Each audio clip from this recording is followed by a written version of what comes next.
Fighting,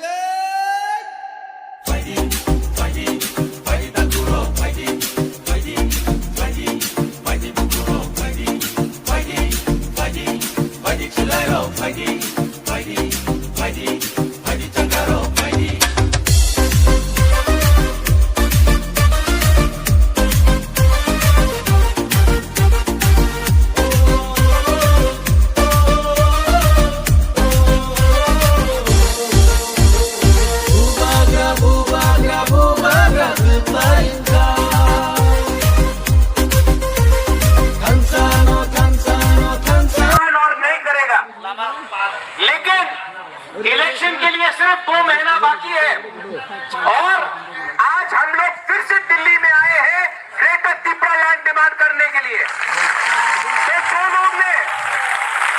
जिस लोग ने बोला था कि हम लोग अलायंस करेंगे, त्रिपुरा लैंड को हम लोग कॉम्प्रोमाइज कर देंगे, आज मैं उनको बोलना चाहता हूं, उनसे सवाल पूछना चाहता हूं कि 1 साल से ऊपर हो गया है, हमने ना किसी से अलायंस किया है, हमने ना किसी से बात किया है और इलेक्शन 2 महीना बाकी है।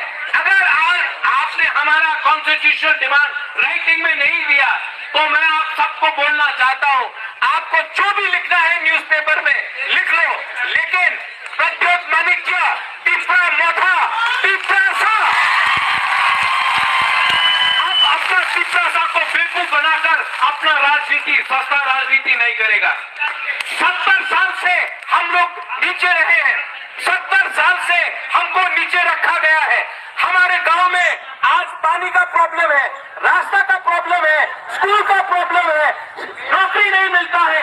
आज अगर त्रिपुरा को कुछ करना है बाहर जाना पड़ता है। आज हम अपने ही जमीन में, अपने ही हाँ में, अपने ही राज्य में आज हम लोग भिखारी बन के रहे हैं। लेकिन त्रिपुरा लोग, आप लोग अगर अपना थनसा रखता है, अगर आप लोग एकता रखता है, अगर आप लोग यूनिटी रखता है, तो मैं आपको बोल रहा हूं कि आने वाले 2 महीने के अंदर पूरा इंडिया, दिल्ली, आप हमारा बात सुन लो, न्यू दिल्ली कैपिटल राजधानी, आप मेरा बात लिख के सुन लो, राइटिंग में सुन लो। इस बार त्रिपुरा लोग अपना जवाब देगा और ये जवाब पूरा इंडिया सुनेगा। आप लोग रेडी है कि नहीं? रेडी है कि नहीं? अगर आप लोग रेडी है, आपका थमसा है, तो हमको कुछ नहीं चाहिए। लाओ अपना सबसे बड़ा हथियार को लेके आओ। क्या है उनके पास? उनके पास पैसा है, मेरे पास थमसा है, उनके पास, हमारे पास। इसके लिए मैं आपको बोल रहा हूं, कल मैं फिर से बात करूंगा। अब बहुत सीनियर लीडर्स लोग बात करें।